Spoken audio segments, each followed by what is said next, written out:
bank perbankan ya. Ya. Itu dia. Baik, bismillahirrahmanirrahim. Assalamualaikum warahmatullahi wabarakatuh. Waalaikumsalam. Untuk sahabat-sahabat IIBF, pejuang IIBF, kader-kader IIBF di seluruh Indonesia yang hari ini diwakili oleh para ketua seniornya, saya ucapkan selamat pagi. Semoga selalu dalam keadaan sehat walafiat. Pertama dan paling utama, kita panjatkan puji syukur kepada Allah SWT yang telah memperjalankan kita, menghadiahi kita sebuah kesempatan sehingga pagi ini di tengah pandemi COVID-19, ya, di saat orang melockdown diri, kita diperkenankan untuk bertemu muka, ya, dan akan mendengarkan sharing luar biasa dari tokoh dan guru kita, salah satu tokoh dan guru kita. Ya. Yang kedua, sholawat dan salam tak henti-henti kita sanjungkan, kita lantunkan, kita sampaikan kepada baginda Rasulullah Muhammad Sallallahu Alaihi Wasallam. Beliau adalah best of the best entrepreneur, best of the best leader, dan dari beliau kita belajar ketauladanan akhlak mulia. Dan pagi ini saya merasa bersyukur telah hadir Ketua IIBF Jakarta Raya yang sekaligus akan menjadi pembicara kunci hari ini. Selamat pagi Pak Buyung Zainal Abidin. Oke, assalamualaikum warahmatullahi wabarakatuh. Dan pagi ini juga hadir Gurunda Mas Heri. Beliau adalah Sekjen IIBF Jakarta Raya yang sangat bersemangat mengingatkan saya untuk bisa menjadi host. Karena kalau hostnya nggak saya, katanya beliau nggak seru. Ya sudahlah, saya siap saja. Dan salam hormat dan selamat datang untuk bendahara yang hari ini sambat ya, walaupun bendahara ya bukannya pegang uang banyak, tapi ya uang banyak orang gitu kan. Pak Widodo, selamat pagi Pak Widodo. Dan juga untuk kader-kader IBF, Mas Putra Chandra Buana sudah hadir, Pak Handoko sudah hadir, Mas Ahmad Sodik yang paling jauh dari Malang sudah hadir, Gurunda Pak Tommy Hermawan sudah hadir, Pak Amir dari Jakarta sudah hadir, dan banyak lagi yang tidak bisa saya sebut di kesempatan Zoom meeting ini. Bapak, Ibu, dan sahabat-sahabat IBF, ini sudah hadir juga Pak Idris Said, ya, dan seterusnya ya, nanti akan saya ini. Dan tidak lupa nih, guru senior saya dari Bogor, Kang Isnaini Mufti Aziz. Beliau ini selalu memberi inspirasi dan semangat di mana saja, kapan saja ya. Memang kata-katanya seringkali pedas, tapi itu bernuansa membangun. Saya senang sekali. Bukan destruktif, tapi konstruktif. Wah, kalau salah bisa dipotong honor saya oleh Pak Buyung nih. Oke, sahabat pejuang, langsung saja. Pagi ini ya kita akan meneruskan sesi dari Gold Morning ya, yang insya Allah akan kita selenggarakan secara rutin. Kita akan istiqomahkan sebagai bagian dari dakwah dan perjuangan. Dan kali ini kita akan membahas topik ya, apa yang diamanahkan oleh Pak Happy dalam Zoom meeting di Gold Morning sebelumnya. Adalah bahwa IIBF Pusat hari ini telah membidangi ya sebuah pusat solusi krisis atau the winning crisis ya, dan itu diteruskan di kader IBF dimanapun berada. Pada kesempatan yang lalu Pak Happy menekankan bahwa ada 3 hal utama untuk berkelit di masa sulit. Ada 3 hal fundamental bagaimana kita tetap eksis di masa sulit. 3 hal itu, yang pertama ya adalah bicara tentang bagaimana membuat target market ya. Jadi target marketnya mesti spesifik, jelas, terukur ya, dan memang ini mesti dipertegas lagi. Yang kedua adalah memanfaatkan revolusi digital. Nah, IIBF Pusat sudah membuat revolusi di situ dengan berdirinya Edupe, dan alhamdulillah saya diperjalankan Allah mendampingi Pak Happy dari mulai awal, dan kemarin kita launching di Pekalongan di keluarga besar beliau. Ya. Ini revolusi digital. Nah, yang ketiga adalah bagaimana ya kita membuat community based approach. Jadi approach ini pendekatan, community based ini adalah semua hal yang berbau komunitas. Dan itu sudah dilakukan oleh IBF Jakarta Raya juga. Ini sudah dilakukan oleh IBF Pusat dan akan ditransformasi, akan diduplikasi oleh IBF Jakarta Raya. Nah, pada kesempatan ini telah hadir Pak Buyung Zainal Abidin. Beliau ini tokoh senior, owner dan direktur dari PT Tun. Ya. PT Tun ini adalah tata udara nasional. Ya. Beliau kalau sudah bisa menata udara secara nasional, apalagi menata IBF, saya yakin akan menjadi hal yang mudah. Ya kalau belum waktunya saja beliau untuk serius, makanya pagi ini kita akan langsung saja mendengarkan paparan dari beliau. Bagaimana menyikapi 3 hal yang disampaikan oleh Pak Happy dalam Zoom meeting terdahulu, terus nanti kita akan lakukan tanya jawab dan sharing diskusi. Mungkin dari itu saya langsung saja menyerahkan panggung seisinya. Saya akan menyerahkan semua layar monitor ini kepada Pak Buyung Zainal Abidin, guru senior kita, Ketua IIBF Jakarta Raya. Tafadhol, Pak Buyung.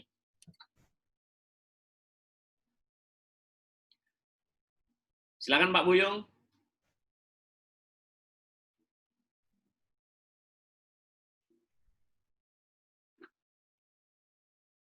Halo? Ya, oke. Suaranya bagus Pak Buyung. Oke.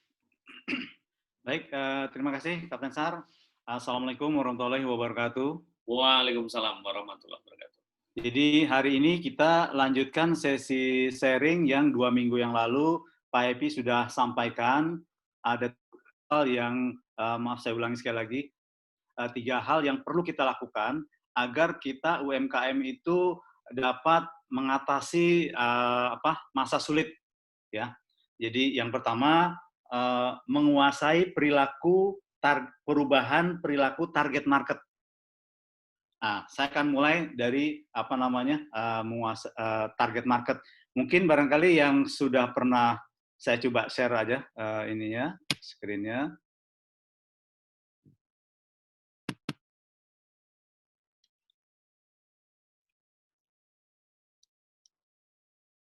Oke.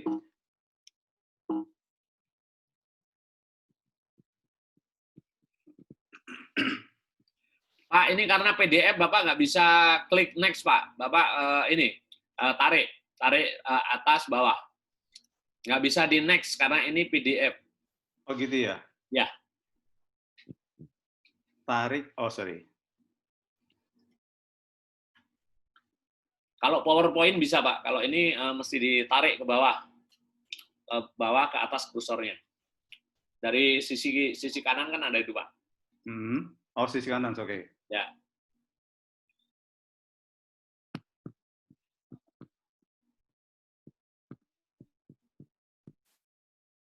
Klik, Pak. Klik. Nah, kursornya diklik di itu, Pak. Oke, sorry, kelewatan. Oke.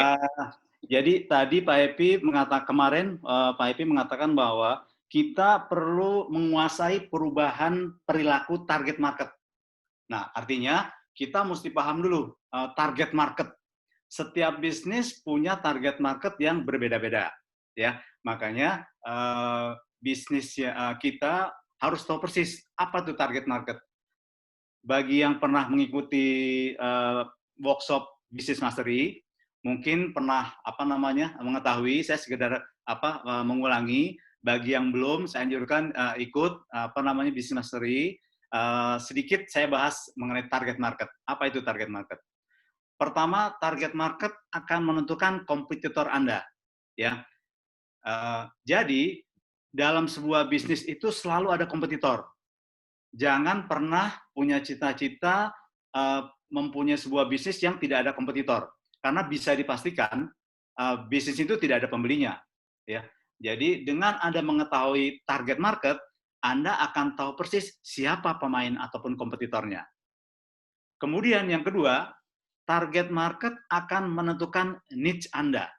Niche itu adalah ceruk kecil, ibaratnya kalau kita ingin menangkap ikan di sebuah danau, dengan kita menangkap ikan di sebuah ember, pasti akan jauh lebih mudah kita menangkap ikan di sebuah ember.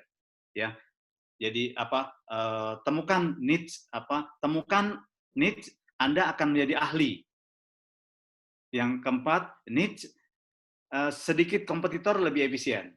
Ya, artinya kalau kita bermainnya di di kolam yang lebih kecil, otomatis kompetitornya juga ya akan efisiensi dalam segala hal. Sumber daya yang kita keluarkan juga akan lebih sedikit ketimbang kalau kita bermain di kolam yang jauh lebih besar. Kemudian perketat niche Anda, maka orang akan bergabung bersama Anda. Yang keenam, mengerti core customer Anda. Dan yang 7 dan yang 8, temui 5 masalah terbesar dan apa yang menyentuh mereka. Jadi sebagai contoh, mungkin kalau di bisnis saya, PT TUN Tata Udara, target marketnya adalah perusahaan-perusahaan EPC, Engineering Procurement Construction, yang bergerak di bidang EPC juga. Contoh, baik itu lokal maupun yang multinasional. Kalau yang multinasional ada seperti perusahaan PT JGC Indonesia yang Jepang ya, ada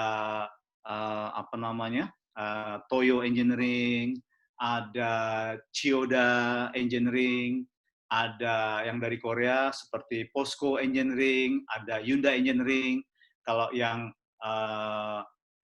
lokal ada Rekayasa Industri, PT IKPT, ada juga beberapa BUMN karya yang saat ini juga mempunyai divisi EPC, ya, seperti Utama Karya punya divisi EPC, Wijaya Karya punya divisi EPC. Kemudian begitu juga karya-karya yang lain, mereka saat ini juga masuk ke dalam proyek-proyek EPC, ya. Jadi itu yang pertama, target marketnya. Yang kedua, kalau di PT TUN, saya cerita contoh PT TUN, mohon maaf.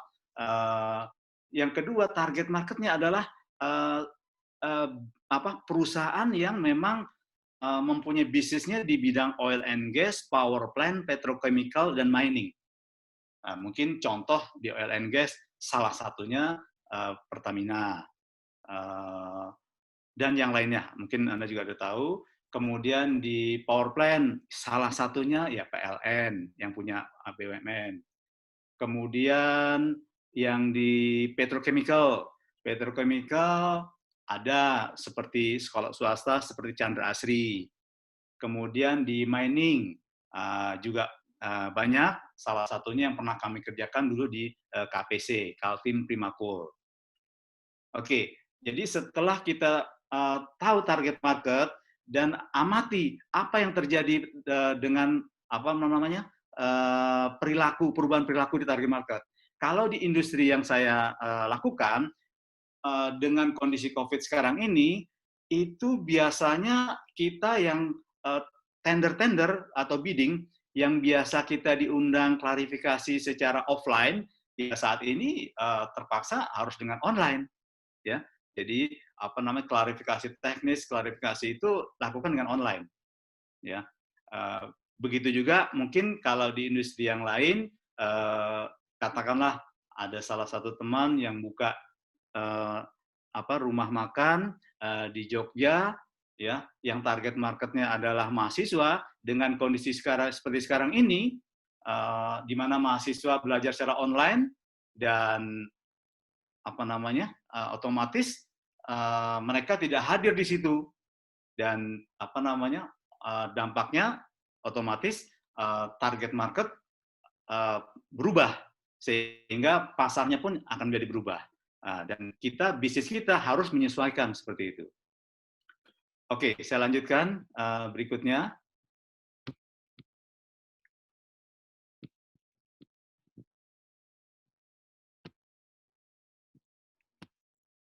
Digeser lagi, Pak. Geser lagi ya. Ya.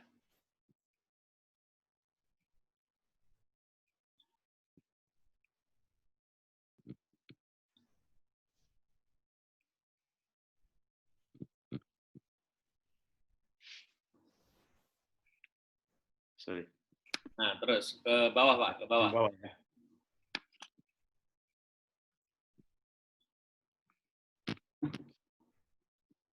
Oh, tadi kok bisa ya? Oke, sebentar. Balik sepertinya, Pak. Nah, gitu aja. Oke, saya lanjutkan. Juga pada workshop Business Mastery, kita juga diajarkan ada 7 essential states, ada 7 tingkatan di mana bisnis kita bertumbuh atau growth. Ya, saya tidak akan bahas satu persatu di sini, tapi mungkin saya akan coba share mengenai yang creation. Jadi tahap awal, ya. Jadi apa namanya? Yang creation. Oke, kita lihat. Creation. Setelah kita memutuskan kita akan membangun sebuah bisnis atau sebuah usaha, artinya kita sudah punya ide ataupun inspirasi. Nah, perlu diketahui bahwa sebagai seorang pebisnis ataupun pengusaha, itu ada 3 tugas utama kita. Ya. Yang pertama, setelah Anda tahu how to sell, bagaimana cara menjual, ya, dari produk ataupun jasa yang kita tawarkan. Yang kedua, kita perlu lakukan how to fund, bagaimana melakukan funding ataupun pembiayaan untuk bisnis yang Anda lakukan. Tidak cukup 2 itu, yang ketiga, how to operate, bagaimana mengoperasikan bisnis yang kita kerjakan tersebut. Dari 3 tugas utama ini, minimal kita adalah 2, how to sell, how to fund, yang harus kita kuasai. Karena how to operate, bisa saja kita merekrut seorang manajer operasional yang memang capable dalam hal ini. Oke, selanjutnya. Nah, sebagai seorang entrepreneur, itu ada 5 karakteristik sukses sebagai seorang entrepreneur. Nah, pertama, seorang entrepreneur itu mereka harus love what they are doing. Harus menyukai atau mencintai apa yang mereka kerjakan. Yang kedua, business is not a job. Ya, mungkin seorang entrepreneur dulunya pernah bekerja untuk orang lain. Tapi ketahuilah bahwa sebuah bisnis itu bukanlah pekerjaan. Ya, jadi kalau pekerjaan mungkin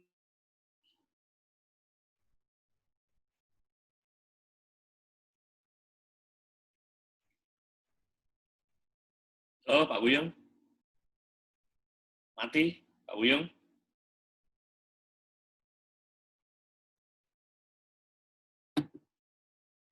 Halo. Ya, mungkin terjeda, ada jaringan yang kurang bagus mungkin. take risk, make mistake, untuk membuat kesalahan. Yang ketiga, yang keempat, willingness to pay the price. Ya, sebagaimana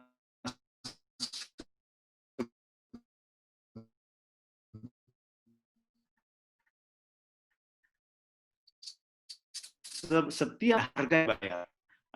Kegagalan, jadi harus ada yang harus dibayar, harus ada harga yang perlu dibayar. Ya, maksudnya harga dibayar artinya ya kalau Anda memutuskan untuk sebuah kesuksesan, ingin menjadi sukses, ya ada kemauan untuk belajar. Belajar tentunya ya baik online maupun offline perlu investasi. Nah, itu adalah salah satu pay the price, bayar harganya. Kemudian yang kelima, selalu berusaha untuk optimistik. Meskipun situasi kondisi eksternal selalu berubah, tapi sebagai seorang entrepreneur yang sukses, kita harus selalu optimis bahwa hari esok harus lebih baik daripada hari ini. Oke, selanjutnya.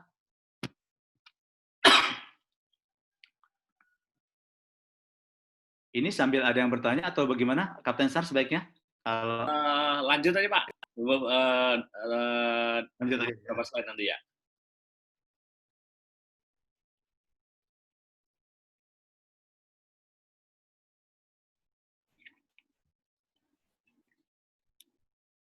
Kalau ada yang bertanya, biar efektif bisa dengan chat ya. Nanti saya bacakan.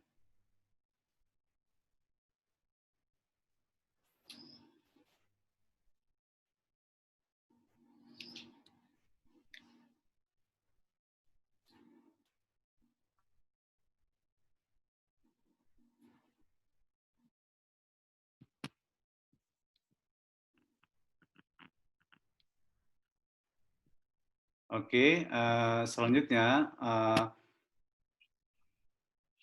bisnis blueprint, ya. Jadi sebuah bisnis blueprint itu dimulai dengan ya ini mungkin sudah tidak asing bagi sebagian kawan-kawan IBF ya. Saya coba bagi yang belum pernah mungkin saya jelaskan sedikit ya. Bisnis blueprint. Jadi blueprint sebuah bisnis adalah dimulai dengan aset ya.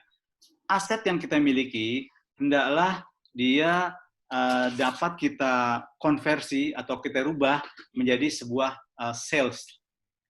Semakin besar aset, tentunya juga semakin besar sales. Harusnya seperti itu, ya. Kemudian dari hasil penjualan atau sales itu kita tentunya akan menghasilkan profit. Dan tidak cukup hanya dengan profit, profit juga target akhirnya adalah cash. Yang saya maksud cash di sini adalah OCF, operating cash flow. Bagaimana merubah dari aset menjadi sales, itu kita sebut efektif. Jadi seberapa efektif aset Anda konversi menjadi sales, itu artinya seberapa efektif. Kemudian seberapa efisien dari sales akan menghasilkan profit. Semakin besar profit yang dihasilkan dari sebuah penjualan, artinya perusahaan kita atau bisnis kita semakin efisien. Begitu juga dari profit kita rubah menjadi sebuah cash, itu artinya seberapa produktif profit yang Anda hasilkan, karena profit kan masih di atas kertas, sedangkan cash adalah realita atau kenyataan. Ya, semakin besar cash yang dihasilkan dari profit, artinya bisnis kita atau perusahaan kita semakin produktif.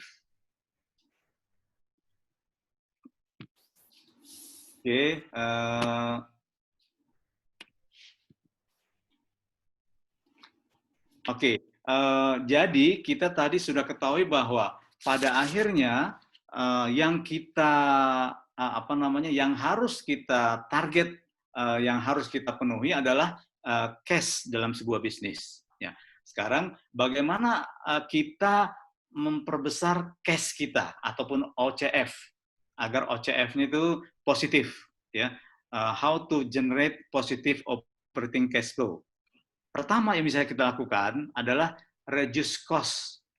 Biaya khususnya di sini adalah biaya operasional. Setiap bisnis pasti ada biaya operasional, ya, atau kita sebut expensive.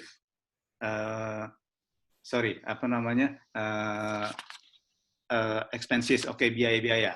Yang kedua, reduce AR atau account receivable. Maksudnya reduce AR ini tagihan atau piutang yang biasanya mungkin 90 hari, usahakan dalam 60 hari, atau usahakan dalam 30 hari, atau mungkin usahakan dalam 2 minggu, atau kalau mungkin cash. Jadi AR kita, AR days-nya itu usahakan semakin waktu semakin cepat. Jadi piutang atau tagihan bisa kita konversi dalam waktu yang lebih cepat untuk menjadi sebuah cash. Kemudian yang ketiga, increase AP, account payable, hutang. Jadi kalau kita punya hutang atau AP, sedapat mungkin dari waktu ke waktu, yang biasanya mungkin hanya 14 hari, usahakan kalau bisa 1 bulan. Yang biasa 1 bulan, usahakan kalau bisa 2 bulan. Nah, jadi ini juga akan membuat positif OCF. Ya. Kemudian yang keempat, apalagi agar OCF itu positif ataupun cash kita positif? Increase sales atau penjualan. Jadi naikkan penjualan kita atau sales kita yang biasa mungkin dalam 1 bulan katakanlah 1 miliar ataupun 100 juta, atau usahakan itu perbesar. Itu juga akan membuat OCF kita menjadi positif. Dan yang kelima, reduce inventory days atau persediaan. Artinya perputaran dari di mana kita ketahui bahwa persediaan atau inventory itu adalah dalam neraca adalah bagian dari kolom aset. Ya, kalau persediaan itu bisa kita turunkan, ya kalau Toyota bilang apa namanya itu just in time, ya. Jadi produksi itu ya sedikit mungkin apa namanya inventory, kalaupun tidak nol, paling tidak sesedikit mungkin inventory yang kita ini kan, yang kita cadangkan. Karena bagaimanapun inventory adalah uang mati seperti itu. Ya, jadi bukan berarti inventory tidak perlu, tetap perlu, tapi perputaran inventory-nya itu dari waktu ke waktu kita reduce, jangan sampai terlalu lama berada di gudang. Ya. Oke, berikutnya adalah, sewaktu kita mengikuti workshop finansial literasi, ya, bagi yang sudah pernah saya ingatkan, bagi yang belum saya anjurkan untuk bisa ikut, ya. Kita kenal ada salah satu namanya laporan keuangan income statement atau bahasa lainnya profit and loss atau bahasa Indonesianya disebut adalah laba rugi, ya. Ada 5 hal komponen utama dalam laporan tersebut. Pertama adalah sales atau penjualan. Yang kedua adalah COGS atau cost of goods sold atau bahasa lainnya HPP, harga pokok penjualan. Dari hasil pengurangan sales dengan HPP, penjualan kurangan HPP, kita akan dapat namanya laba kotor atau gross profit. Kemudian dikurangi dengan expenses atau biaya, maka kita akan peroleh net profit atau laba bersih. Nah, dalam kondisi COVID seperti sekarang ini, pada umumnya sales ataupun penjualan itu adalah terganggu. Artinya, kalaupun dia tidak turun, minimal dia kalau sama, ya. Untuk naik itu rasanya memang ada beberapa industri yang mengalami penaikan penjualan, tapi pada umumnya sales adalah tetap ataupun turun. Nah, sehingga apa yang perlu kita lakukan adalah kita kurangi expenses ataupun biaya-biaya. Karena expenses seluruhnya adalah di bawah kendali atau kontrol kita. Ya. Sedangkan sales masih ada faktor eksternal, kondisi seperti sekarang, ya, COVID ataupun krisis, otomatis sales mungkin kalau tidak bisa naik, minimal kita harapkan adalah sama, ya, atau bahkan cenderung turun untuk saat ini. Oke, selanjutnya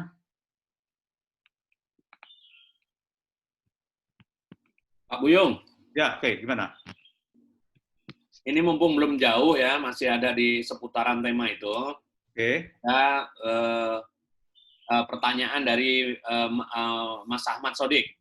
Oke, silakan. Jadi Pak Buyung, bagaimana di tahapan creation, di bagian how to operate?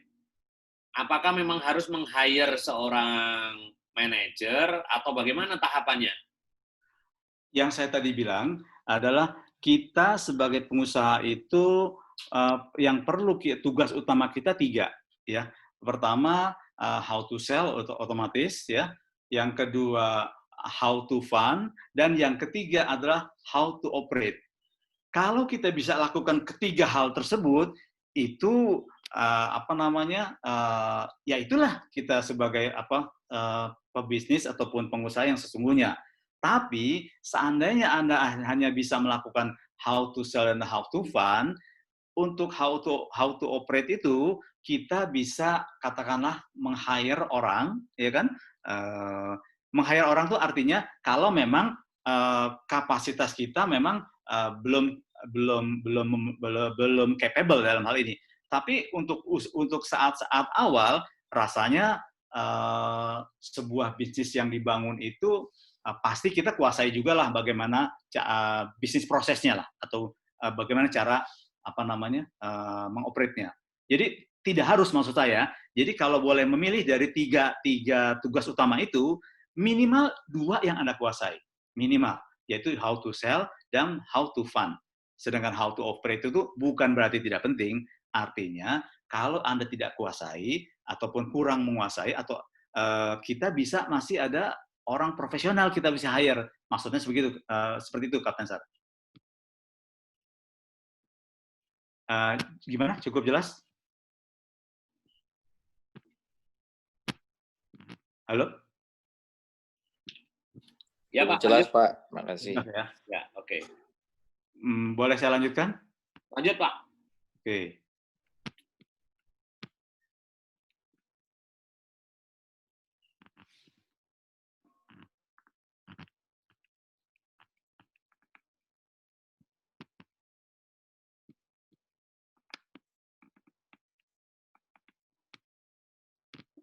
Sebentar. Oke.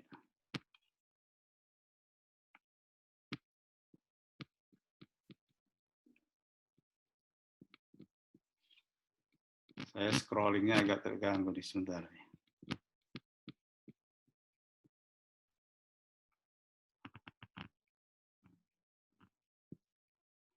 Oke, saya lanjutkan. Tadi sampai expenses ya, berarti. Nah, apa itu expenses? Ini sebagai contoh, setiap pebisnis tentunya expenses-nya berbeda-beda. Ini contoh yang ada di perusahaan kami, yaitu PT Tun. Expenses itu diantaranya adalah, pertama adalah gaji karyawan. Kedua adalah BPJS pekerja, kemudian ketiga listrik, biaya telepon, kemudian 5 bensin, tol parkir, kemudian internet, kemudian pengobatan, kemudian alat tulis kantor, sewa kantor, pemeliharaan peralatan, ya itu adalah expenses yang ada di perusahaan kami. Tentunya di setiap bisnis ada kesamaan, tapi ada juga perbedaan. Jadi sekali lagi yang saya tekankan adalah bagaimana kita terus beroperasi secara efisien dengan cara kita tinjau setiap bulan expenses yang kita keluarkan, dan setelah kita ketahui expenses ini, ambillah minimal 10 terbesar dan lakukan penghematan dalam hal expenses tersebut. Oke, saya lanjutkan.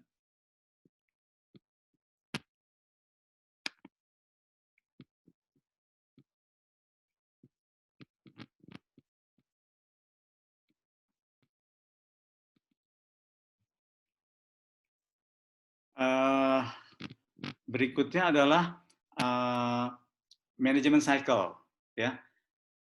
Management cycle artinya ya ini siklus. Jadi sebuah perusahaan atau manajemen dia akan melakukan 4 hal ini, ya. Yaitu pertama, manajemen harus memutuskan dalam arti setelah Anda data-data tadi lihat situasi bagaimana sales, bagaimana expenses, ya, Anda lakukan keputusan. Keputusan akan menghasilkan activities ataupun kegiatan, ya. Apa yang perlu Anda lakukan seperti tadi efisiensi misalkan.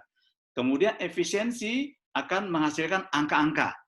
Angka-angka itu adalah merupakan input juga buat manajemen untuk terus melakukan siklus decision yang berikutnya. Jadi kita sebagai manajemen itu juga terus memutar istilahnya siklus-siklus seperti ini. Ya, oke. Nah, berikutnya adalah kita situasi seperti sekarang ini adalah situasi yang abnormal. Situasi abnormal di mana kita perlu lakukan namanya ya turn around, ya. Jadi materi ini pernah saya sampaikan sewaktu itu kita kopi darat di Depok bersama dengan Kang Galih, ya, di salah satu rumah makannya Pak Haji Acep di Depok. Bagi yang pernah, ini mungkin pengulangan, tapi bagian belum, ini ya informasi, ya. Oke, jadi kita dengan situasi krisis seperti sekarang, kita perlu lakukan namanya turnaround. Apa itu turnaround? Nah, ini introduction turnaround the company.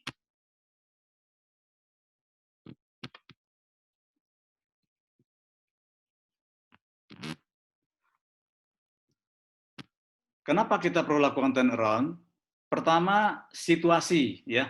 Situasi turnaround itu bisa dilakukan pada situasi growing, perusahaan sedang bertumbuh, atau pada situasi caustic ataupun situasi kisruh.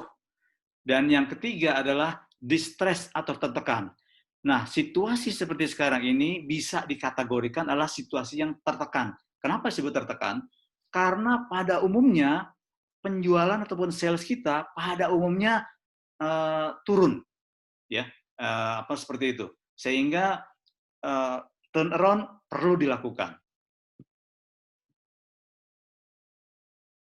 Kemudian apa itu distress company? Nah, bisnis kehilangan arah atau kehilangan kontrol. Otomatis dengan sales yang turun, bahkan turunnya itu sangat drastis, bisa jadi bisnis kehilangan arah atau kehilangan kontrol. Ya, sales yang biasanya 100 tiba-tiba tinggal 20%. Nah, ini kan ya bisa jadi apa namanya bisnis kehilangan kontrol atau kehilangan arah. Kemudian menghadapi kesulitan memburuknya posisi cash yang terus-menerus dan semakin tidak terkendali. Nah, sehingga dengan sales yang jauh turun seperti itu, akan mempengaruhi posisi cash. Cash-nya pun akan tergerus, akan turun. Dan bisnis semakin tidak terkendali. Senior manajemen tidak berdaya dan menghadapi situasi yang sepertinya tidak ada harapan. Nah, kemudian bisnis menghadapi prospek yang nyata akan kehabisan nafas. Nah, inilah gambaran dari distress company, perusahaan yang tertekan.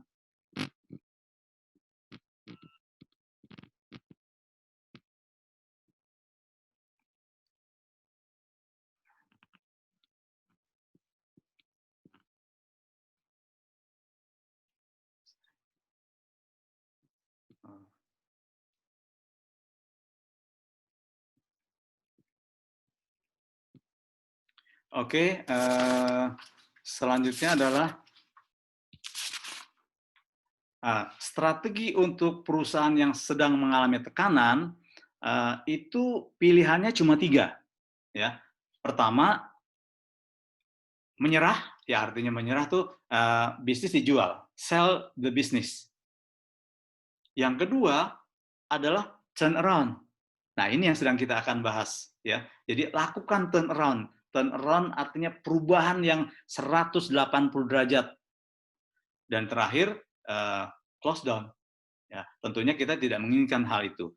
Jadi dalam hal ini kita lakukan adalah turn around.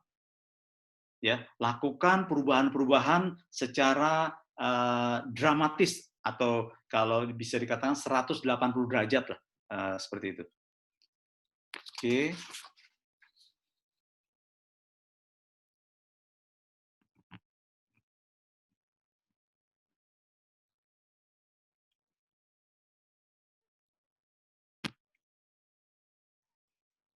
Jadi ini adalah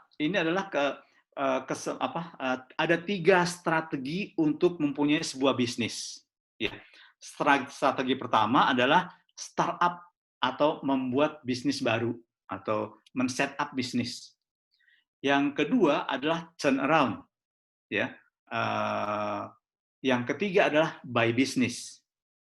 Nah, khusus turn around ini kita kalau punya keahlian melakukan turnaround, ada sebuah bisnis apa namanya orang ataupun kawan yang sedang mempunyai masalah, kemudian kita juga bisa punya keahlian untuk melakukan turnaround. Nah, di situ kita bisa istilahnya bisa berkomitmen, oke, saya akan bantu turnaround apa namanya? Ya tentunya dengan istilahnya perjanjian. Kalau ini berhasil, mungkin Anda akan memiliki sekian persen dari saham bisnis yang Anda lakukan turnaround seperti itu. ya. Jadi ini adalah 3 cara kita mempunyai sebuah bisnis. Saya ulangi, startup atau membuat bisnis baru, turnaround, ya, dan buy bisnis, ya, atau membeli bisnis.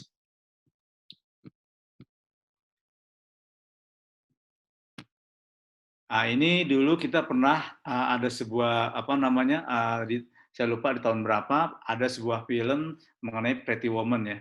Jadi membeli bisnis, melakukan turnaround, kemudian menjual bisnis tersebut. Ya, jadi ini adalah keahlian yang by bisnis, kemudian bisnis sedang sakit, bisa juga Anda lakukan buy bisnis, setelah itu Anda perbaiki dengan melakukan turnaround, kemudian contohlah mungkin contoh Indosat. Indosat pernah waktu itu dijual, ya, dibeli oleh Singapura, Temasek kalau nggak salah. Kemudian bisnisnya di turnaround, diperbaiki. Setelah sekian tahun dijual lagi. Nah, harganya jauh-jauh berlipat. Nah, itulah cara juga bagaimana kita untuk menjadi kaya. Kemudian membeli bisnis, melakukan turnaround dan menjadikannya sebagai mesin cash flow. Kalau memang tidak dijual, ya Anda lakukan menjadi mesin cash flow. Atau membantu turnaround dan mendapatkan sebagian saham. Nah, itu yang saya maksud. Ya, jadi kalau kita punya keahlian turnaround, kita pun akan mendapatkan mempunyai sebuah bisnis dengan cara kita lakukan turnaround dan kita mendapatkan sebagian saham dari bisnis yang kita perbaiki. Oke. Namun turnaround itu hanya bisa dilakukan, ada syaratnya.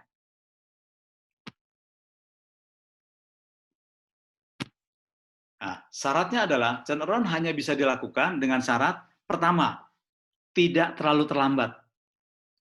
Ini dulu beberapa waktu yang lalu kita pernah ada rencana melakukan turnaround sebuah chicken, saya lupa, salah satu bisnis chicken, ayam goreng, ya. Namun setelah data-datanya kita kumpulkan, kita evaluasi, kita tinjau bisnisnya, ternyata saat itu sudah sangat terlambat. Artinya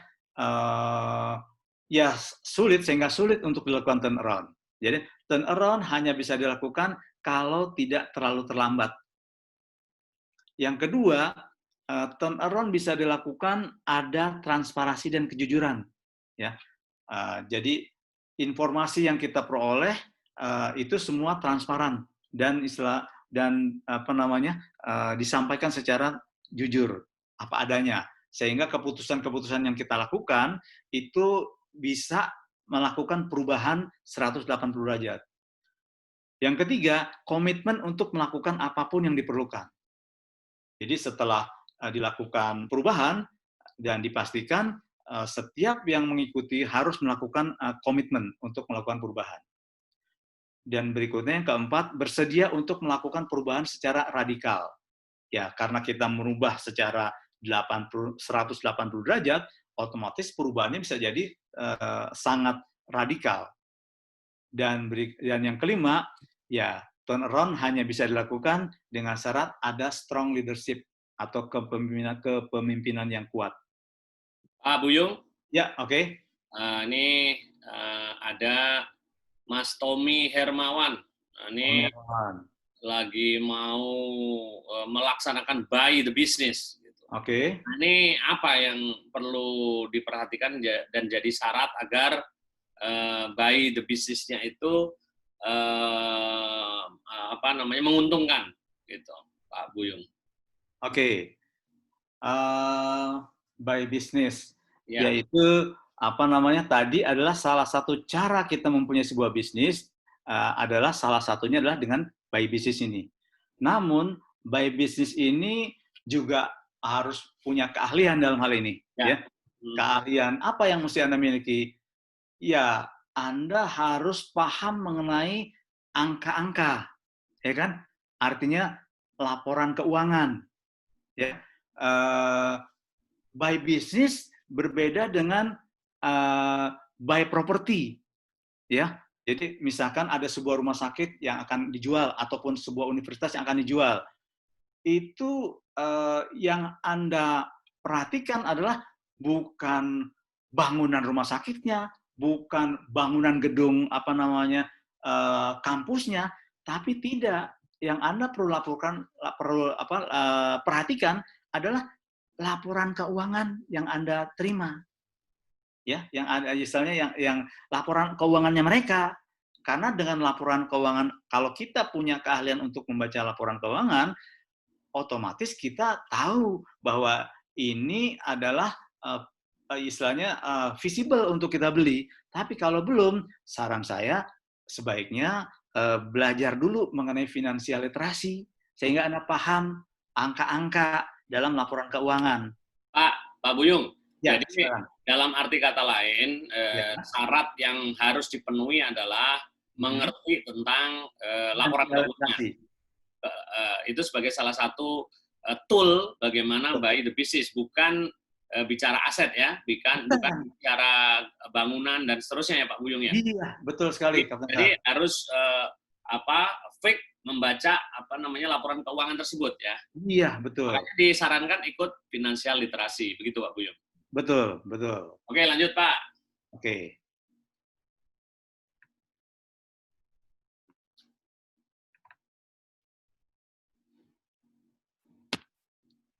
Oke, jadi memimpin proses turnaround, ya. Pertama, kalau kita ditunjuk untuk memimpin sebuah proses turnaround, pertama terlepas dari ikatan emosional bertindak dan kita harus bertindak logis, ya. Jadi kita karena bisnis bukanlah bisnis itu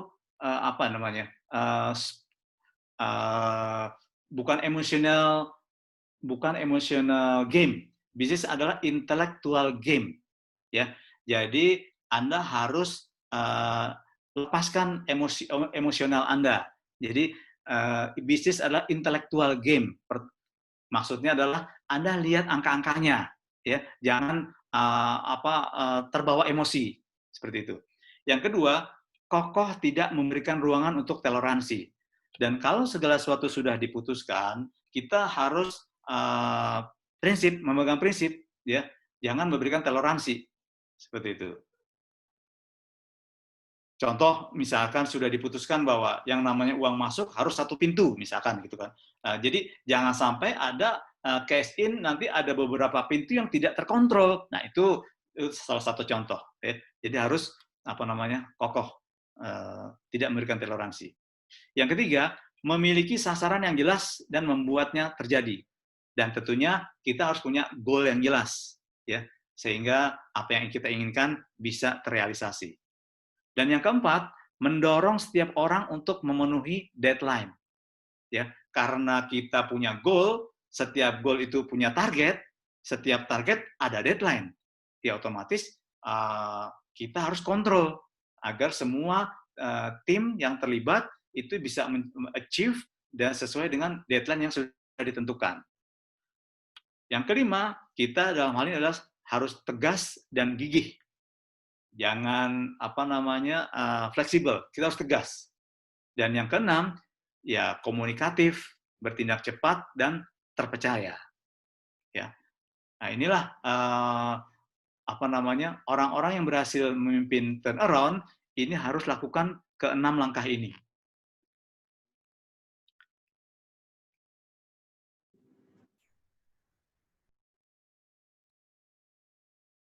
Oke, selanjutnya.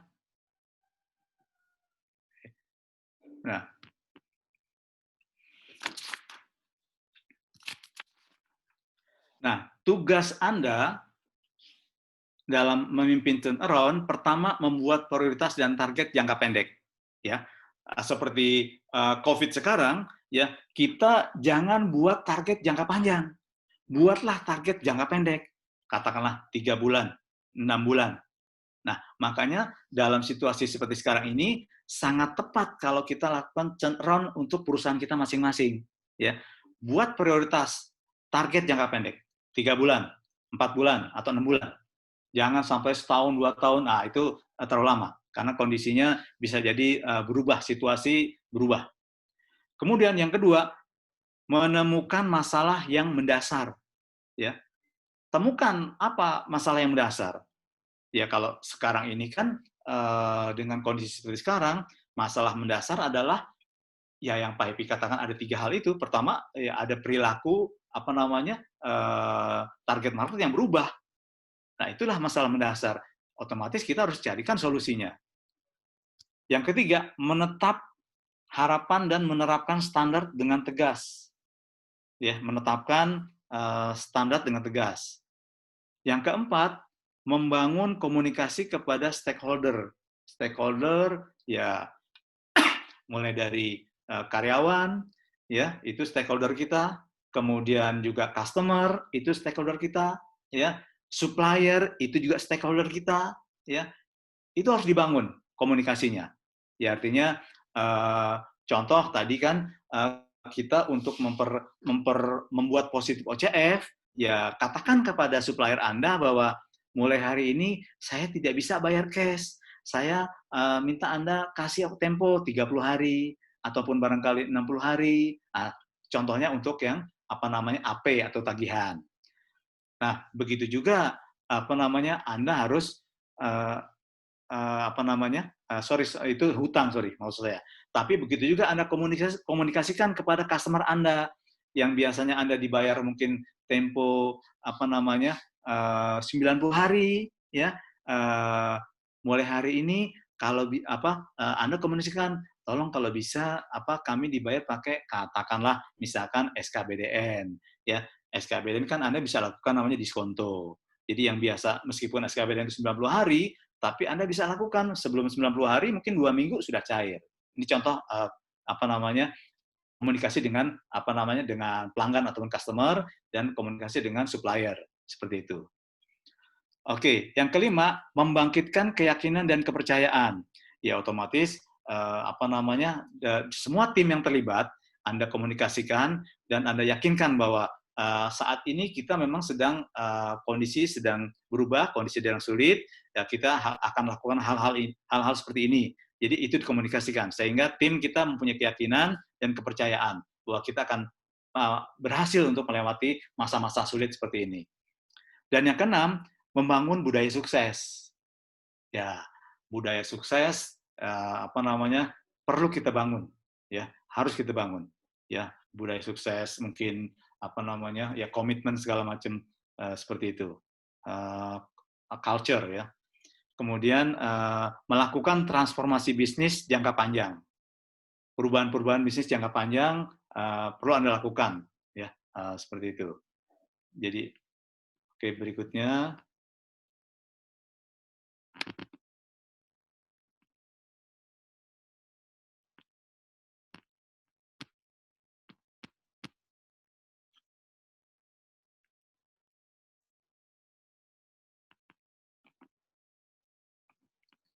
Pak Buyung. Ya, oke, gimana? Ini slide ini saya rasa jawaban dari semua slide panjang ya Pak Buyung ya. Ya, ringkasannya mungkin ya, closing statement maupun sebenarnya summary dari semua paparan ya, karena ini langsung berupa penerapan ya. Jadi what must we do-nya ada di sini semua ya. Nah, mungkin ini kunci terakhir di slide terakhir ya. Jadi ada 7 kunci keberhasilan kerja turnaround ya.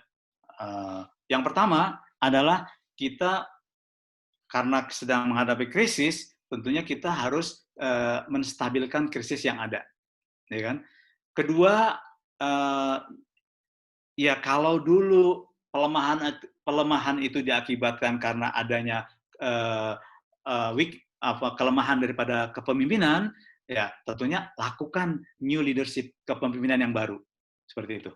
Jadi maksudnya kalau dulu mungkin manajernya kurang tegas ataupun apa, ya kalau perlu diganti, ya seperti itu. Ya. Yang ketiga, stakeholder communication. Tadi mungkin sudah saya singgung. Yang keempat, fokus terhadap strategi. Ya, yang strategi tadi kita sudah bahas.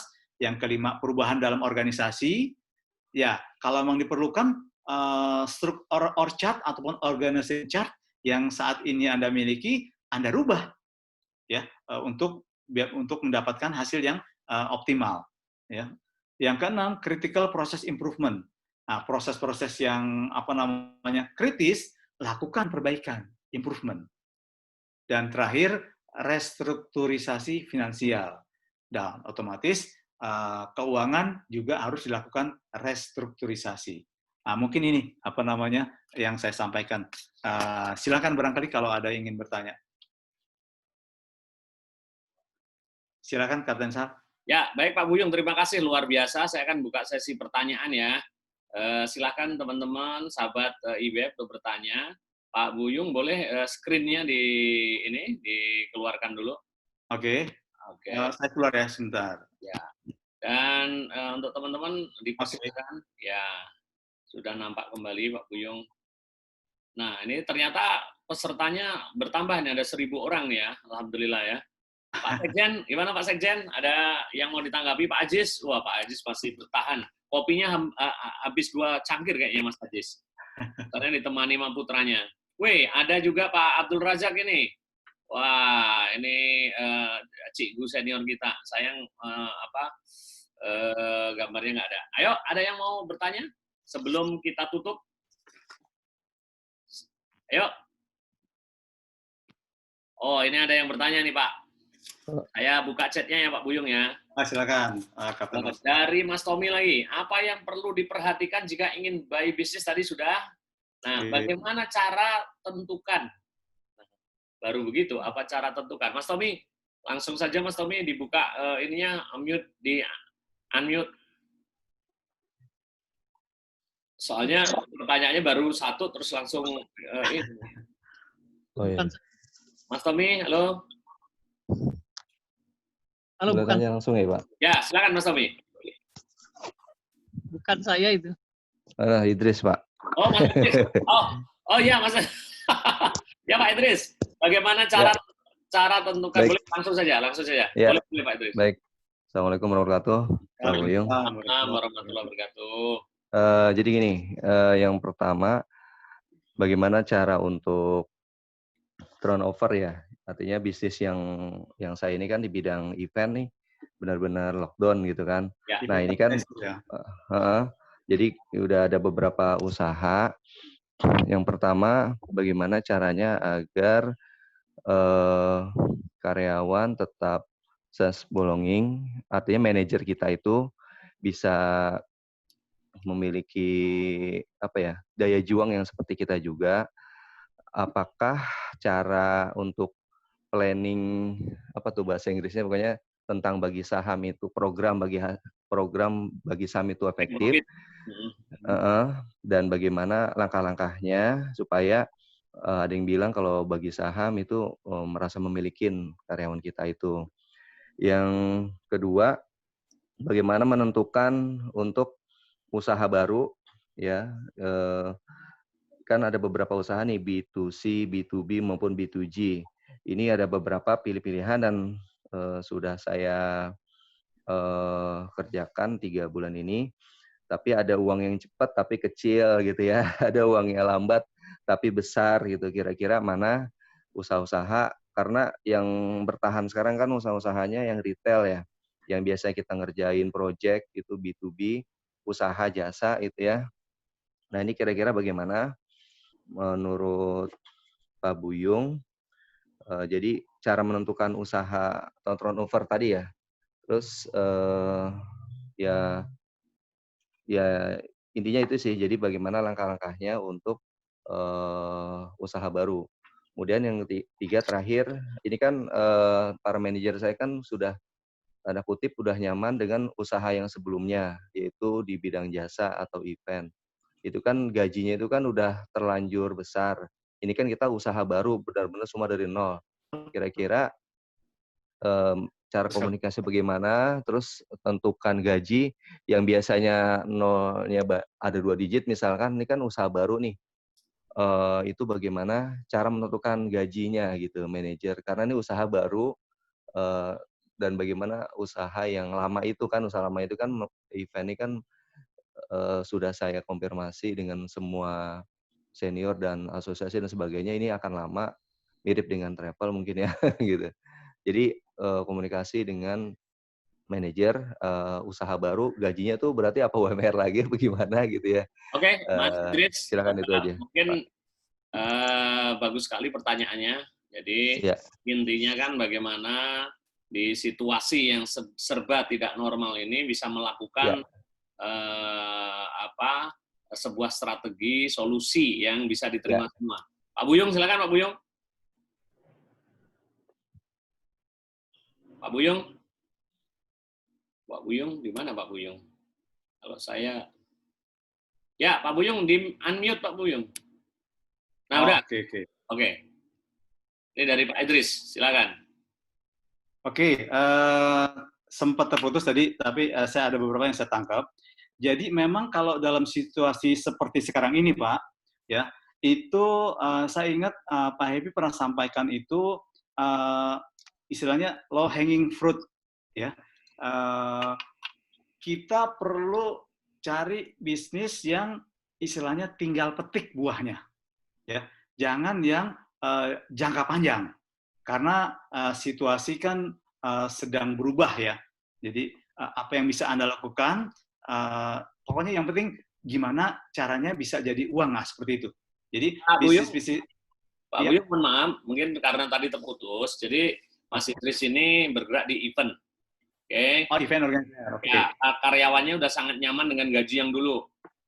Oke. Oke. Nah, padahal beliau ini nggak mungkin menjadikan event ini seperti keadaan normal. Nah, ini kira-kira nasibnya sama dengan travel saya lah gitu. Jadi ini bukan lockdown saja, tapi lockdown gitu kan istilahnya. Nah, tapi beliau pengen mempertahankan timnya yang memang bagus itu. Nah, timnya yang lama itu gajinya gede-gede. Nah, jadi bagaimana strateginya untuk tetap mempertahankan timnya yang lama dengan usaha baru, diterima dengan semua. Beliaunya pun akhirnya karyawan tetap punya sense of belonging. Begitu kan, Mas Idris ya? Iya, benar. Berarti saya pinter, Pak Buyung. Silakan, Pak. Oke. Terima kasih, Kapten Sar sudah mengingatkan. Jadi memang Pak, untuk kondisi seperti sekarang ini, itu hampir seluruh bisnis terganggu ya Pak ya. Lebih-lebih mungkin merasakan lah ya, event organizer ya. Event organizer di mana kondisi seperti sekarang untuk melakukan event-event sangat-sangat dibatasi, dan kalaupun diizinkan orangnya juga sangat-sangat minim lah ya, seperti itu. Jadi ya itu. Jadi otomatis kan yang saya tadi katakan bahwa penjualan ataupun sales pasti terganggu, ya kan? Bisa jadi mungkin 80% ataupun berapa persen itu turun seperti itu.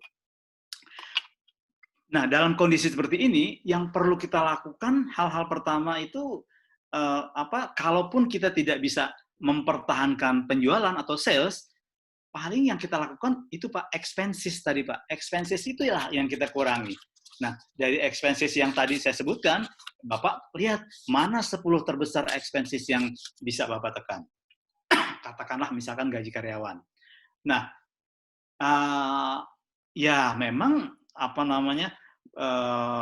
dari jumlah mungkin Bapak perlu rasionalisasi, ya kan?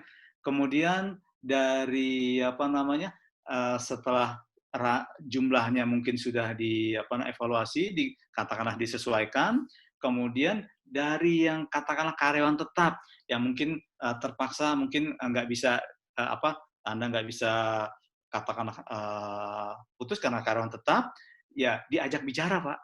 Yang setahu saya tuh yang Pak Happy lakukan seperti itu, ya. Kondisinya sama-sama tahu seperti ini, ya diajak, diberikan pengertian lah seperti itu, ya. Mungkin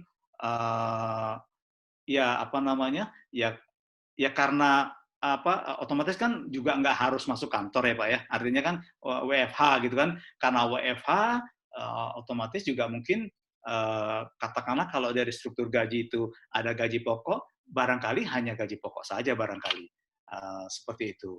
Jadi intinya kita untuk bisa tetap eksis atau keluar dari kondisi sulit seperti sekarang ini, otomatis Pak, tidak bisa tidak yang namanya expenses Anda harus lakukan istilahnya penghematan, yaitu kalau ingin tetap eksis di industri ya apa yang event organizer itu.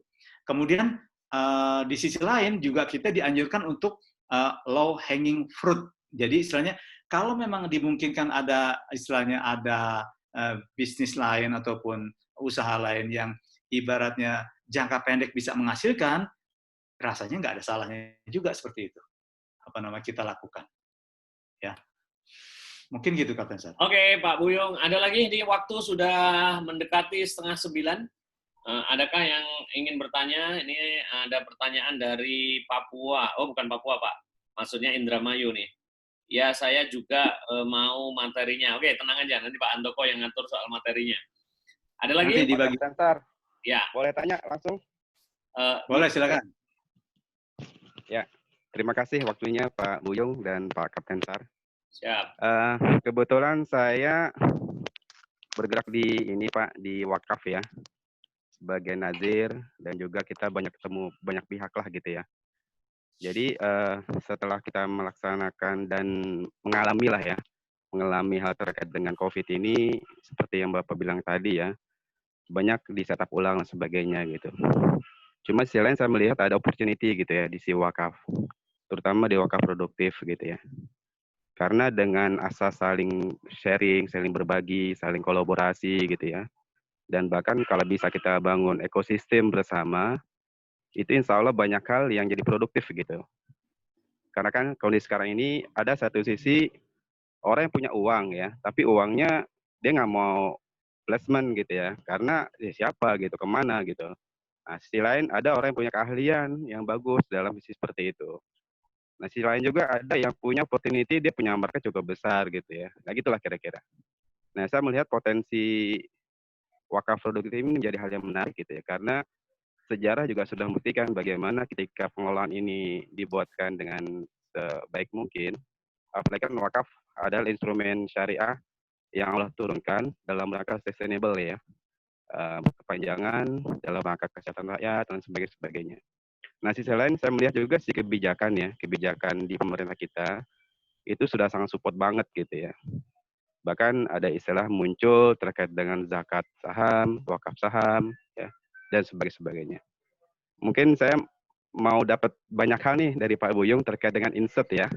Insert dalam sisi bagaimana sih pengelolaan terkait dengan social planner gitu ya, atau juga mungkin wakaf planner dan sebagainya. Ya. Artinya gini, kalau ini memang dikelola dengan baik, luar biasa gitu. Dan beberapa negara yang sudah melakukan ini kan juga kita bisa melihat jiran kita lah ya, di Malaysia, di Singapura ya, dan sebagainya gitu. Itu yang memang luar biasa tuh dalam mengoptimalkan aset-aset wakaf gitu ya, baik yang bergerak maupun yang tidak bergerak. Begitu aja mungkin Pak Buyung dan Kapten Sar. Baik, Oke. Pak Buyung. Oke, Pak Amir ya, apa namanya mengenai wakaf Pak, setahu saya apa namanya IIBF ya, kita juga punya Pak, itu namanya PT Dakaf Pak, apa namanya dana wakaf, itu yang diwakafkan itu saham tuh Pak tuh. Jadi apa namanya Pak Epi sudah memberikan apa namanya sudah memberikan contoh ada beberapa perusahaannya yang sekian persen sahamnya itu diwakafkan ke PT Dakaf ini nih, ya. Jadi memang ya apa namanya tidak inilah istilahnya tidak dipungkiri itu wakaf itu sangat penting loh untuk apa namanya ya saya pribadi juga punya cita-cita seperti itu Pak apa bisa sehingga kita bisa langgeng lah apa namanya kalaupun kita sudah tidak ada di dunia ini apa amal terus mengalir jadi betul sekali mungkin Pak Amir segera info jadi IIBF pusat dalam hal ini mereka juga sudah bentuk namanya PT Dakaf, dana wakaf, di mana menerima saham-saham produktif dari apa namanya perusahaan-perusahaan. Mungkin seperti itu, Kapten Sar. Baik, terima kasih Pak Amir. Nanti jika ada yang mau ditanyakan lagi saya izin memberi nomornya Pak Buyung nanti. Karena ini waktu juga ya, saya yakin ini bukan pertemuan terakhir ya, kita akan justru ini akan berkesinambungan. Mungkin Pak Buyung, ini saya akan akhiri sesi ini ya, namun saya akan lihat dulu ini pertanyaan terakhir ya. Pak, ini pertanyaan saya yang belum dijawab dari Mas Idris. Bagaimana menentukan gaji baru untuk ketiga usaha baru yang dikelola oleh 3 manajer? Oh, inilah sambungan dari tadi Pak Buyung. Oh gitu. Saya rasa ini perlu coaching pribadi nih Pak Buyung nih, berdasarkan pengalaman Pak Buyung di perusahaan gitu. Dari Mas Idris ya. Nanti Mas Idris boleh di share nomor ininya Pak Mas Idris di kontak dari chat ini. Nanti ini karena nyambung dari pertanyaan berikutnya dan ini kayaknya lebih ke teknis sekali Pak. Seperti itu. Mungkin ada kesempatan lain? Pak Bendahara, mungkin ada yang mau disampaikan?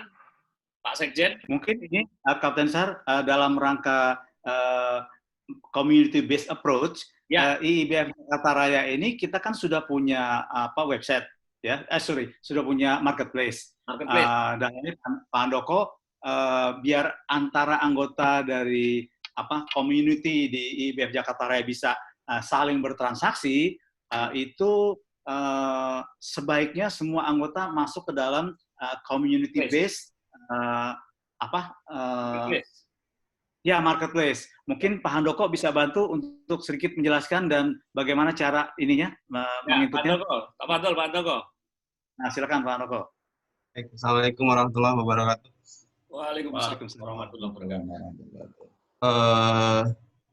Berdasarkan salah satu kebutuhan dari sebuah organisasi, lebih tepatnya kalau kita komunitas ya, itu adalah database anggota kita, di mana yang anggotanya adalah para pengusaha. Saya belum tahu nih di IIBF Jakarta Raya ini ada pengusaha apa aja, dan usahanya apa, plannya kemana aja. Seandainya kita tahu ya, di saat masa kondisi yang seperti pandemi ini, kita bisa saling beli di antara kita gitu. Semoga nanti ke depannya kita bisa seperti itu. Suara saya jelas nggak? Ya, jelas. Baik. Sekarang kita bisa, saya sambil buka ini website, teman-teman bisa buka web kita, namanya iibfjakartaraya.com. Namanya apa, Mas? iibfjakartaraya.com. Saya share di sini. Oke.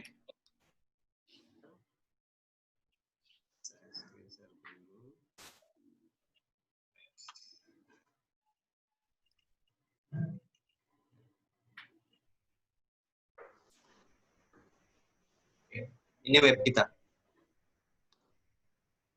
Jakarta Raya, di landing page-nya ada pengurus kita. Gantung ini. Belum kelihatan, Pak Handoko? Belum terlihat? Kamu lihat kan? Oke. Saya lihat.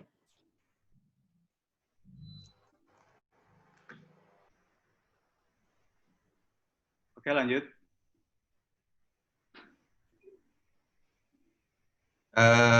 Nanti di situ juga ada produk yang baru saja diupload sama anggota. Terus ada tulisan liputan-liputan, ya, ada liputan berita, artikel, ada video-video, ada agenda ke depan kita nanti ada apa aja. Ya, ini tim-tim kita. Nah, yang fitur yang paling jadi andalan kita nanti adalah fitur e-commerce kita. Kita mendaftar sebagai anggota, jadi kita tahu di database kita ada apa aja.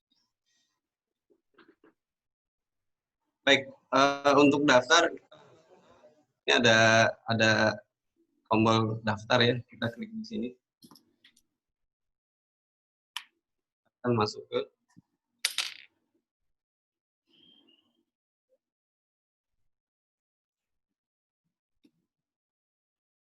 sebelumnya saya akan keluar dulu.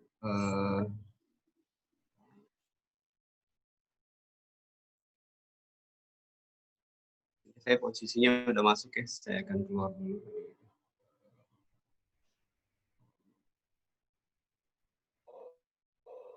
Jadi nanti ini adalah tampilan anggota kita seperti punya toko online sendiri di sini. Baik, saya akan ulang ya. Maaf kalau jaringannya agak lelet di sini. Oke. Jadi nanti ketika teman-teman daftar, teman-teman akan masuk ke halaman ini, ya, halaman register dan login. Kita register dulu. Registernya buat teman-teman I'm vendor di sini. Jadi nanti kita akan buka toko di sini. Kita klik namanya di sini. Saya bikin baru ya. Di sini misalnya ada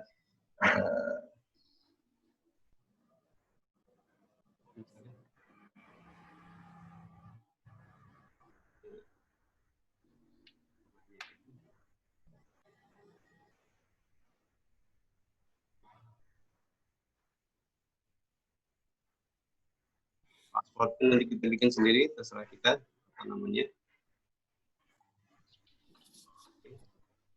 Ini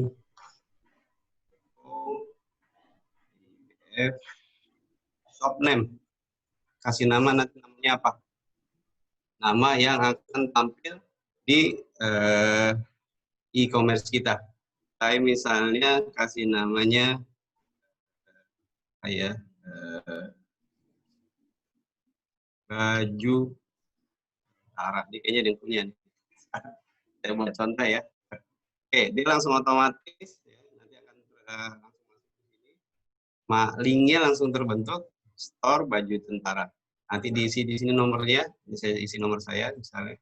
Oke, langsung register. Kita register. Nah, ketika register di dalam database kita. Ini yang kita butuhkan dari IBF untuk anggota-anggotanya. Jadi kita tahu di IBF Jakarta Raya itu ada berapa anggota, misalnya apa aja. Setelah register, kita akan masuk ke setup toko kita. Oke. Lanjutkan.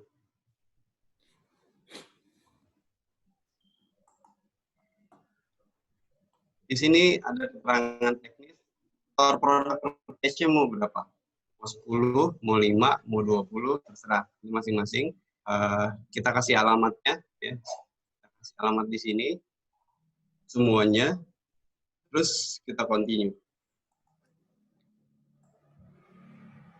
Kalau ada yang mau skip bagian ini juga bisa, ya. Nanti ketika sudah di dashboard kita edit lagi. Oke, ini adalah payment setup. Di sini nanti akan kita kosongkan dulu karena ini sifatnya marketplace, seperti marketplace yang biasa, di mana marketplace itu ketika sudah jalan yang profesional dia akan payment ke admin, ke marketplace. Jadi nanti setiap toko akan catat di sini nomor rekeningnya masing-masing. Nanti setiap ada transferan dari admin akan buat kita di awalan mungkin kita akan kosongkan dulu yang sistem itu, tapi kita bisa isi rekening kita masing-masing di sini ya, karena nanti akan bermanfaat buat calon-calon customer yang akan melakukan transfer. Di sini kita isi aja. Kita continue.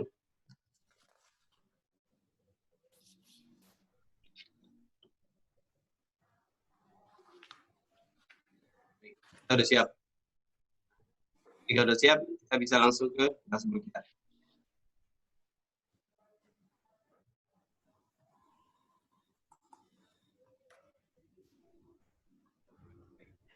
Ini adalah tampilan dashboard kita. nanti kita bisa lihat salesnya berapa, earningnya berapa, PSP-nya berapa, orderannya berapa. Di sini nanti akan ada daftar produk juga. Kita punya produk apa gitu kan di sini. Ini yang bisa lihat ini hanya punya masing-masing. Nah, di sini kita nanti akan ada daftar produk. Untuk daftar produk ini kita bisa tambah dari add new product ini. Ada add new product. Kita kasih gambar di sini bisa apa aja. Saya ambil contoh. Saya apa yang ada di. Oke, misalnya di sini ada.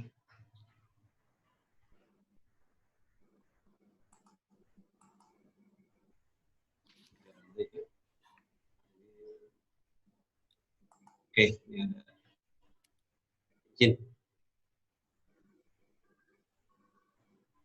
Kalau sudah kita masukkan di sini. Oke, ini kita langsung bisa lihat produk kita langsung ada di sini. Kita juga bisa tambah foto-foto yang berkaitan sama produk itu. Ini foto utama dan kita bisa tambahkan foto-foto. Ini nama produknya apa ya?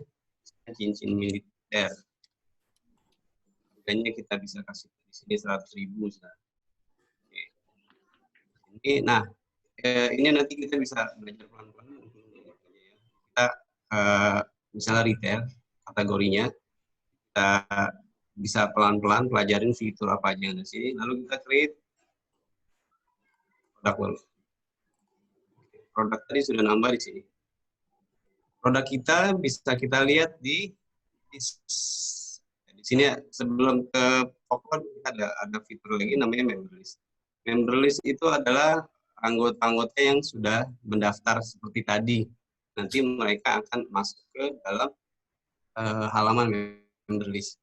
Sini sudah ada Global Smart Solusindo, sudah ada Mutiara, sudah ada Rasaku, sudah ada PT Tata Udara Nusantara, ada Cahaya Souvenir Depok, ada Aremi Haji Ruli, ada toko militer nih baru. Terus ini juga baju tentara yang barusan kita buat. Nah, di dalamnya ini, misalnya kita lihat Mutiara. Di dalamnya kita bisa lihat jualan. Oke, ini tokonya Mutiara. Ya, baru ada 5 produk. Semoga nanti bisa ditambah lagi. Di sini ada apa namanya data-datanya, informasinya. Oke, kita bisa lihat, kita bisa langsung beli. Oke, kita bisa lihat di sini.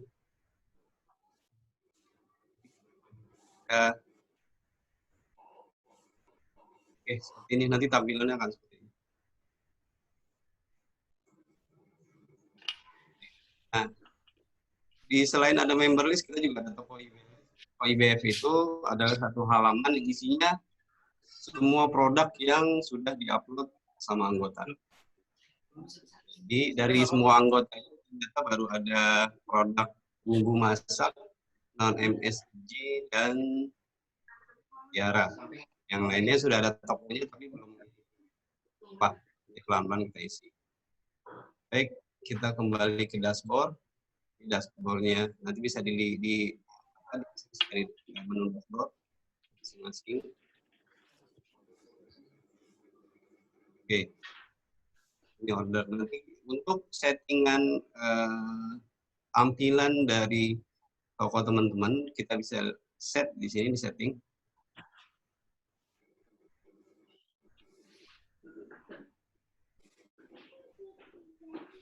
Ini ada bannernya yang akan tampil.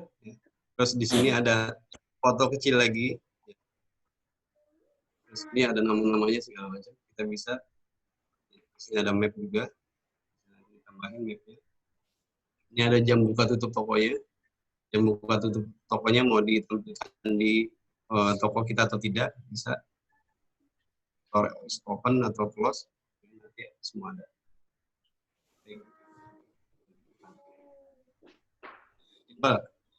Jadi sementara ini fitur yang saya buat, nanti kita bisa berkembang dari teman-teman juga kita tunggu masukannya. Sebaiknya webnya nanti akan seperti apa, marketplace-nya nanti akan seperti apa. Tapi yang jangka pendeknya memang data teman-teman dulu, tahu kita ada apa aja. Minimal kalau kita butuh sesuatu, kita beli sama teman kita. Yang pertama. Yang kedua, nanti kita akan sama-sama endorse web IBF Jakarta Raya ini ke seluruh IBF di seluruh Indonesia.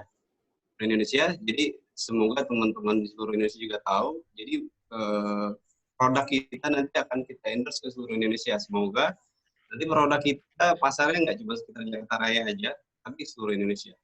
Semoga teman-teman di Malaysia juga nanti bisa ikut gabung, jadi bisa beli dari Indonesia, dari Singapura, gitu, atau dari Turki nanti. Jadi ketika mereka di sana teman-temannya sedang butuh sesuatu bisa dicarikan dari sini. Oke. Baik, Pak Kapten Sar, sepertinya fitur utamanya seperti itu. Nanti pelan-pelan kita bisa tanya ya di forum. Baik, Pak Handoko, luar biasa, terima kasih. Mohon screen-nya di ini lagi, keluar dari screen lagi. Iya, oke, Pak Buyung. Baik, Kapten Sar. Tak terasa ini sudah hampir jam 9. Ya, jadi 8.50. Tahun 50. Dan di sini masih ada tokoh-tokoh guru-guru senior, Mas Aziz, Ustadz Aziz, Ustadz Abdul Rozak, ya, Pak Amir masih, dan semua. Ini langsung ke Pak Buyung untuk closing statement atas Zoom meeting di Good Morning hari ini, Pak Buyung. Silakan, Pak Buyung. Baik, sesi ini adalah sesi sharing. Jadi sebelumnya saya mohon maaf kalau masih ada kekurangan di sana-sini. Ke depan kita terus perbaiki dan kita yang salah udah pasti mungkin karena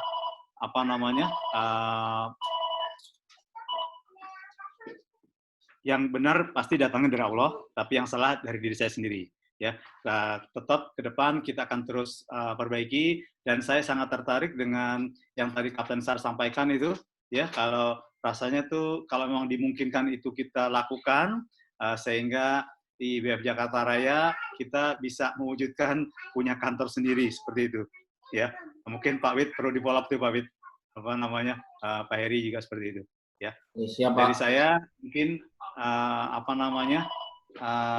ya sekali lagi mohon maaf kalau ada kekurangan, ya mohon dimaklumi. Lebih dan kurangnya demikian, ya saya tutup. Billahi taufiq wal hidayah. Wassalamualaikum warahmatullahi wabarakatuh. Waalaikumsalam warahmatullahi wabarakatuh. Dengan demikian berakhir sudah sesi Good Morning hari ini dengan banyak catatan dari Pak Ketua sendiri bahwa kita akan lebih persiapkan sehingga pesertanya bukan sekedar 200 seperti pagi ini, tapi bisa sampai 1.000 lebih ya Pak Buyung ya. Dan saja kami mengucapkan terima kasih atas partisipasi dari seluruh sahabat. Sekjen juga masih di tempat. Kalau Pak Bendahara pasti masih di tempat karena bingung mentransfer ini. Anggota semuanya nanti akan ditransfer lebih dulu. Ya, kalau nggak ditransfer dengan uang, dengan doa lah, gitu kan. Karena kopiahnya Pak Bendahara kan mewakili transfer juga itu ya. Jadi mungkin itu Mas Idris, terima kasih atas pertanyaannya, Pak Tommy, ya, dan semua yang telah berpartisipasi. Saya Kapten Sar, sebelum undur diri tentu mengucapkan terima kasih. Kalau ada jarum yang patah, jangan pernah simpan dalam peti. Kalau ada kata-kata kami, Kapten Sar, Pak Buyung, dan seluruh pengurus IBF Jakarta Raya yang salah, jangan lapor polisi ya. Mohon dimaklumi dan dimaklumi. Sekian dari saya. Semoga ini mendapat berkah dari Allah Subhanahu wa taala. Tetap semangat ya. Amin. Winning the crisis. Ya. Kita harus mampu melewati krisis dan menang. Sekali lagi terima kasih, dan kita tutup dengan bacaan hamdalah. Alhamdulillah. Assalamualaikum warahmatullahi wabarakatuh. Sampai 2 minggu ke depan.